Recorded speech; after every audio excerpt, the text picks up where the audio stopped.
Hello l'artiste, bonjour et bienvenue dans cette nouvelle vidéo. Comment fait-on pour construire une perspective à 2 points de fuite tout en gardant des mesures correctes? C'est justement ce qu'on va voir dans la vidéo d'aujourd'hui. Vous m'avez beaucoup sollicité sur cette question et c'est pourquoi j'ai décidé de vous apporter une réponse la plus complète possible. Si ce n'est pas déjà fait, vous pouvez vous abonner à la chaîne et vous inscrire à la newsletter pour recevoir en cadeau mon livre ainsi que de nombreux bonus. Alors, je vous le dis tout de suite, cette vidéo ne plaira pas forcément à tout le monde car on va aborder surtout l'aspect géométrique du dessin en perspective.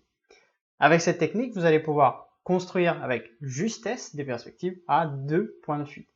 Ce n'est pas l'unique façon de faire, mais c'est pour moi l'une des plus simples à réaliser et à expliquer. On commence tout de suite, c'est parti! Vous voyez que j'ai commencé par dessiner en vue de face et de dessus un petit monument complètement imaginaire qu'on va redessiner ensemble en perspective. D'un point de vue purement géométrique, en vue de dessus, il possède des côtés égaux.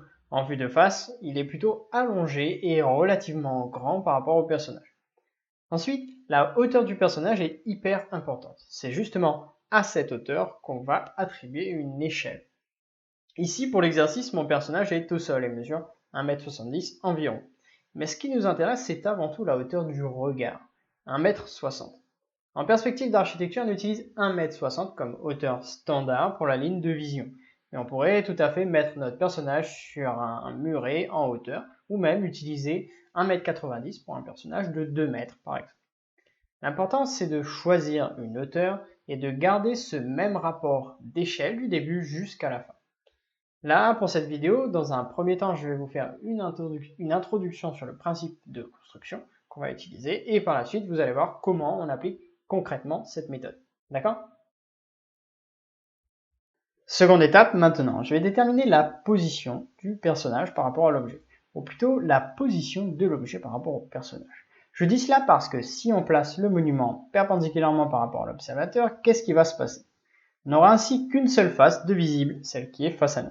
Et toutes les autres vont fuir vers un unique point de fuite central. Mais comme nous on souhaite 2 points de fuite, on va devoir se placer de telle sorte qu'on puisse observer 2 faces en même temps. Du coup, on va simplement effectuer une rotation sur le monument pour profiter de 2 faces visibles. De cette manière, on obtiendra 2 points de fuite qui correspondent aux 2 directions de notre monument. Et pour rappel, donc, toutes les lignes qui fuient vers un même point en perspective sont en réalité parallèles. Pour trouver les points de fuite, on aura donc besoin de lignes parallèles au monument, mais on reviendra là-dessus juste après. Ok, maintenant qu'on a l'orientation de l'objet, on a besoin de quoi d'autre? Bien simplement de déterminer la distance entre l'observateur et le monument. Là encore, c'est un choix libre, mais il faudra le respecter jusqu'à la fin. Je dessine donc en vue de haut mon personnage. Donc on voit son crâne et ses pieds qui dépassent. Attention, on n'est pas obligé de l'aligner avec l'un des sommets du carré, mais on pourrait tout à fait le faire. Dans mon cas, j'ai décidé de le décaler légèrement vers la droite pour vous montrer que c'est tout à fait possible. Ce qui est important ici, c'est la distance entre lui et l'objet. Plus vous allez mettre de la distance, plus la perspective vous paraîtra petite. Okay? Ensuite, la ligne que je trace en trait épais correspond au tableau. Le tableau, c'est le support sur lequel vous allez projeter ou dessiner votre perspective. Il va ainsi recevoir tous les points dont vous avez besoin pour former votre dessin. Maintenant, si on regarde en 3 dimensions avec un autre point de vue, on a toujours les 1,60 m pour la ligne de vision. Puis, je rajoute un cadre avec une croix. Cela correspond à la surface qui va recevoir le dessin, c'est-à-dire le tableau. Le personnage est donc situé face au tableau. La ligne de jonction entre le sol horizontal et le tableau vertical s'appelle la ligne de terre. Là où il y a la flèche bleue avec un T. Sur notre dessin, la ligne de terre est super importante car c'est elle qui va nous permettre de récupérer les bonnes mesures pour notre perspective. En combinant donc la vue de dessus, la vue de face, on va pouvoir tracer les 2 points de fuite. Pour trouver les points de fuite, on va simplement tracer 2 lignes parallèles aux 2 directions de notre monument, vue de haut. Ces 2 lignes commencent depuis l'observateur et vont ensuite se projeter jusqu'au tableau et plus précisément jusqu'à la ligne de terre. Pour optimiser le dessin en perspective, on va avoir besoin d'un point de départ qui touchera à la fois le tableau, la ligne de terre et l'objet qu'on souhaite dessiner. C'est le point rouge que vous voyez à l'écran. Sur le schéma en 3 dimensions, on aura le carré rouge qui représente la trace du monument au sol, puis le point rouge marquera la jonction entre la ligne de terre, le monument et le tableau. J'ai mis en bleu la ligne de terre pour que vous voyez bien. Et puis en jaune, le cône de vision du personnage face au tableau.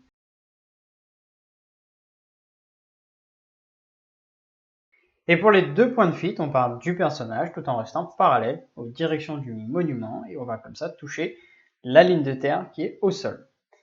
Et maintenant, pour le second, qui sort un petit peu du cadre. Et voilà. Comme vous avez pu le deviner, la ligne rouge, que j'appelle ligne de vision depuis le début, correspond à la ligne d'horizon. Et oui, maintenant il manque quelque chose quand même.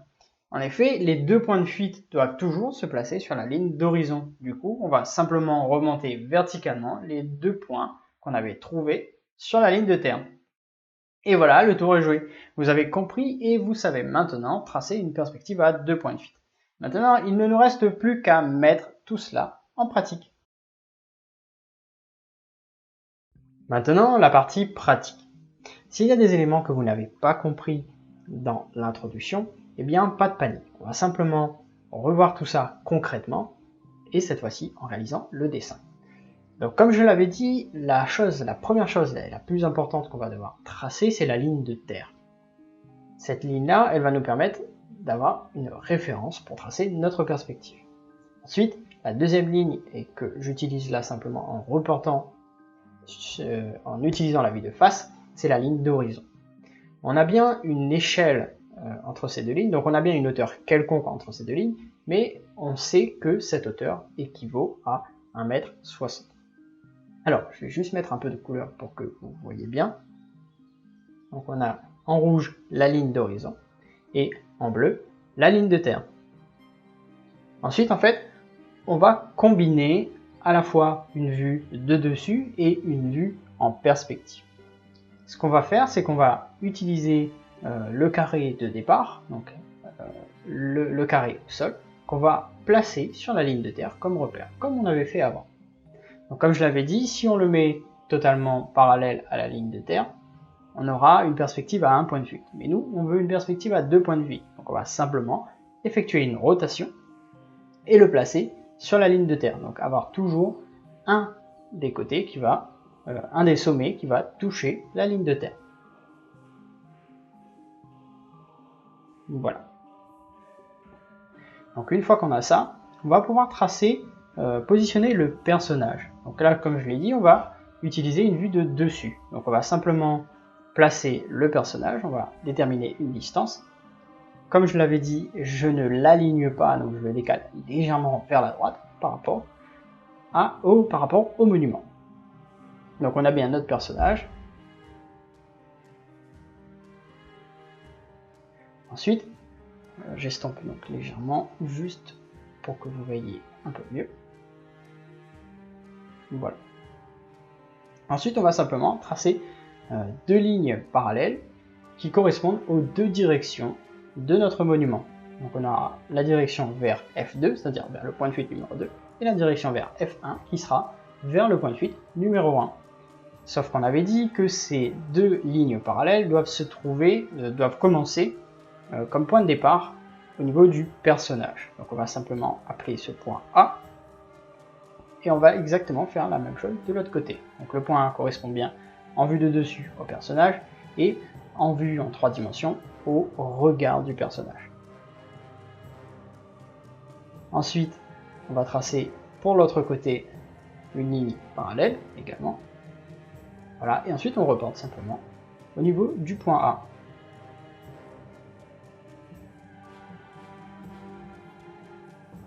Voilà, je fusionne, j'estompe un peu, et du coup, on aura 2 points qui vont se positionner sur la ligne de terre, que je vais marquer ici et ici.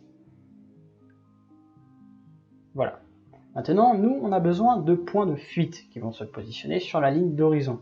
Alors, simplement, on va remonter jusqu'à la ligne d'horizon les 2 points qu'on avait trouvés sur la ligne de terre. Et voilà, comme ceci. On obtient donc le point réel, point de fuite réel F1 et le point de fuite réel F2. Vous remarquez aussi que les deux lignes sont perpendiculaires entre elles.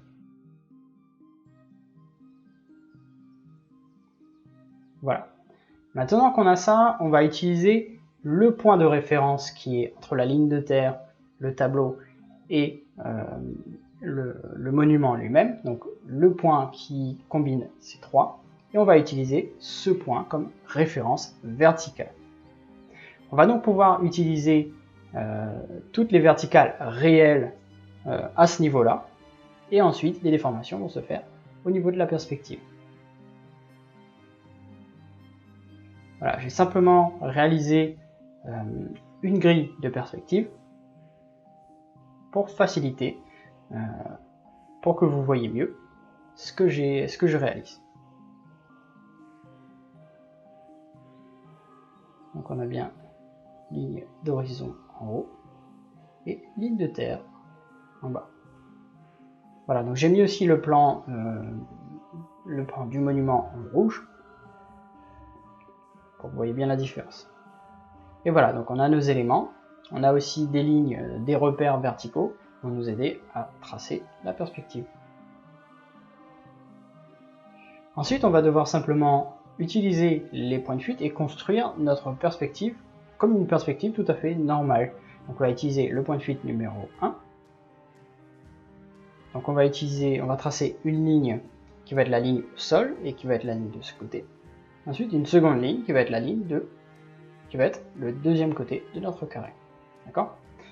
Malheureusement, on ne peut pas simplement rabattre ces lignes pour trouver la bonne distance, parce que forcément, si c'est en perspective, il y aura forcément une déformation.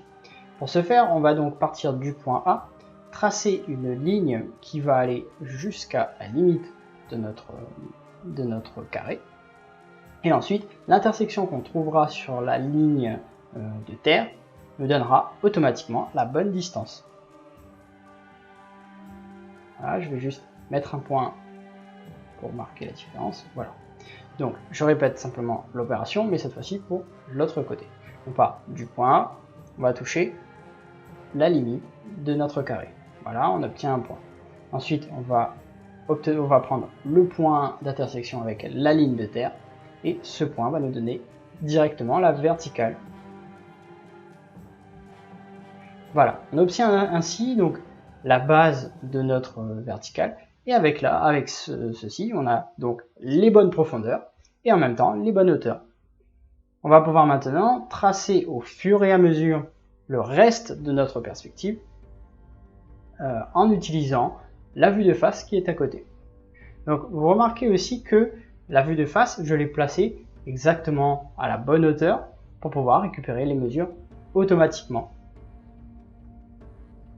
Ensuite, je trace simplement le volume général dans lequel se trouve le monument. Ça me permet d'avoir une base et de voir les limites de mon objet.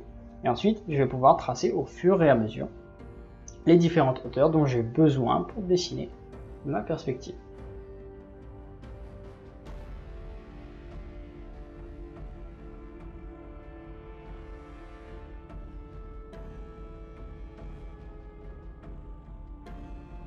Donc, je reporte à chaque fois les horizontales dont j'ai besoin.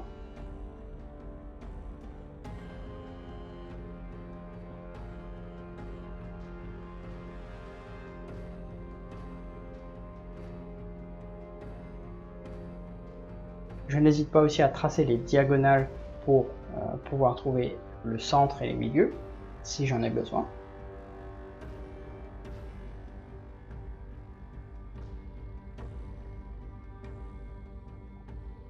Donc voilà, donc vraiment dans un premier temps, l'objectif c'est de trouver les mesures dont on a besoin, en tout cas les hauteurs, les lignes de repère surtout pour les hauteurs et pour la profondeur. Et une fois qu'on a fait ça, vous allez voir qu'on va simplement pouvoir dessiner grossièrement notre volume à l'intérieur.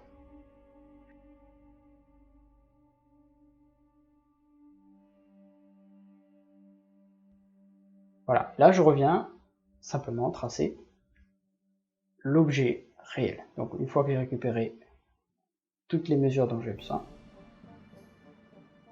je peux enfin tracer mon dessin.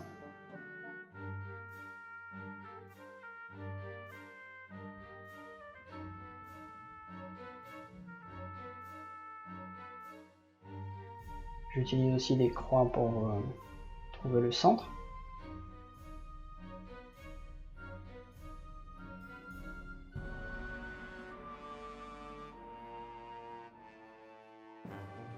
Donc voilà, cette technique marche tout aussi bien à la fois sur papier comme en digital. Vous pouvez tout à fait l'utiliser par exemple pour des perspectives d'intérieur, pour des perspectives d'extérieur ou des perspectives d'objets. Le but c'est vraiment de trouver d'abord un repère, d'avoir une mesure et ensuite d'utiliser simplement cette mesure pour pouvoir réaliser l'ensemble de votre dessin. De cette manière, vous allez être sûr d'avoir les bonnes dimensions, les bonnes mesures. Et c'est tout ce dont on a besoin pour respecter le dessin et les échelles.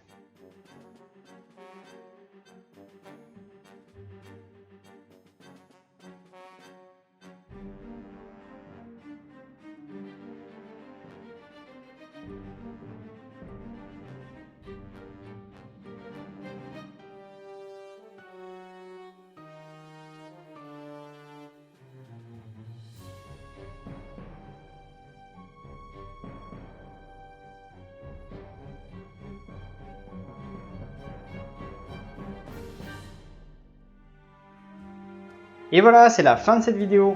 Vous voyez que j'ai réalisé mon dessin en 4 phases. Une première phase où je prends le temps de dessiner la vue de face et de dessus. Une seconde phase où je construis au propre la perspective avec des points de fuite, lignes de terre, lignes d'horizon, etc. Puis une troisième phase où je dessine grossièrement l'architecture du monument, les volumes basiques. Et la dernière que vous voyez actuellement, où il s'agit d'une phase de finition avec ajout de détails, de fissures, de modénature, etc.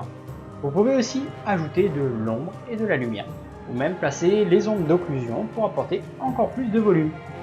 J'y ai ajouté un personnage aussi pour donner une bonne idée de l'échelle, et vous voyez que ses yeux sont toujours au niveau de la ligne d'horizon. Et bien voilà, j'espère que cette vidéo vous a plu, je compte sur vous pour la partager. N'oubliez pas le j'aime et le commentaire, et moi je vous dis à bientôt pour d'autres vidéos.